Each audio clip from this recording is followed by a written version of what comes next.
मेरा भैया मेरे बच्चे को मार देगा, मेरे बच्चे को बचा लो प्रभु। तो वसुदेव देवकी को समझाने लगे, देवकी सुनो, माँ होने के नाते जितना दुख तुम्हें है तो पिता होने के नाते उतना ही दुख हमें है, लेकिन मैं करूं तो करूं क्या देवकी? अगर इस बच्चे को आज उसके पास लेके न गए तो उसे खबर तो वैसे भी लगेगी, लेकिन फिर पता नहीं हम लोगों के साथ क्या करें, इसलिए हमारी एक बात मान ले देवकी। और वसुदेव समझाने लगे, देवकी धर दिल में दीन और सबर करे के दिल कोटा,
छोड़ दिया और वसुदेव उस बच्चे को लेकर के चले कंस के पास। और जैसे कंस ने देखा मैं सहारा क्या लाए, जवाब दिया तुम्हारी बहन का पहला लड़का है, हाँ इधर ला, बहुत समय से इंतजार था मारूंगा।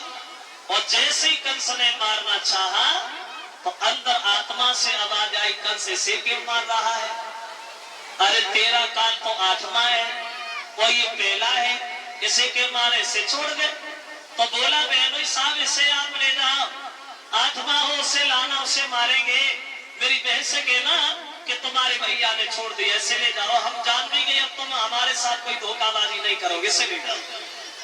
देवकी ने जब अपना बच्चा जिंदा देखा तो लाखों दुआएं देने लगी, भैया मेरी उम्र तुझे लग जाए, तू हजारों साल जिंदा रहे, तूने हमारे बच्चे को छोड़ दिया, बड़ा मगर भाई, लेकर खुश तो भाई मगर वह खुशी ज्यादा देर रुकी नहीं।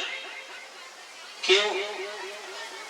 क्योंकि नारद ने देखा कंस इतना बड़ा पापी और इतनी बड़ी दया, जहर के भरे हुए गला में अमृत की बूंदें किधर से नजर आने लगी। अगर कंस को ऐसे ही दया आई तो भगवान को आने में बड़ा देर लगेगी, इसका पाप का घड़ा जितनी जल्दी भर जाए उतना ही कम है।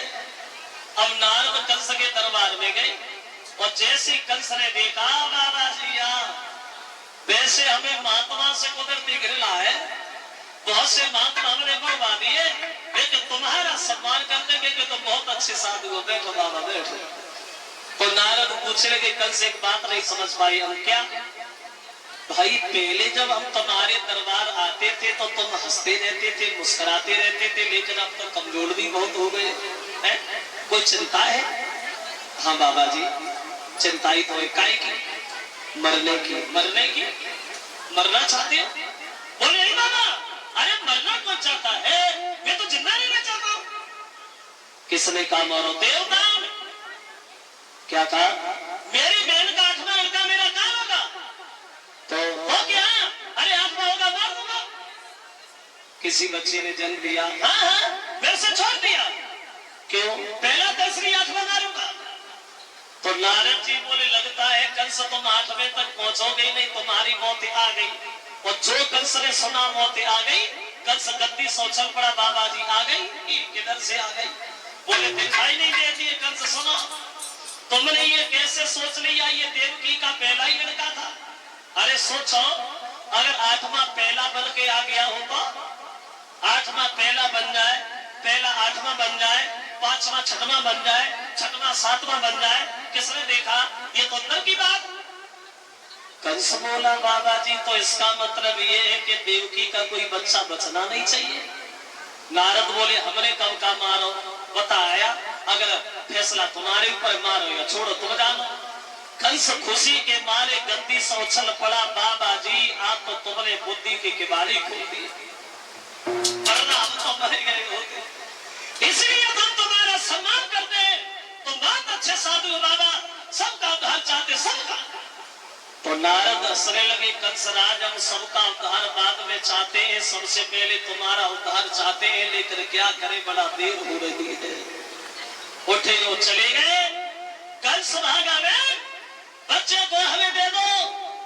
जवाब दिया भैया ये वही बच्चा है जिसे तुमने छोड़ दिया, तब छोड़ दिया, थोड़ी छोड़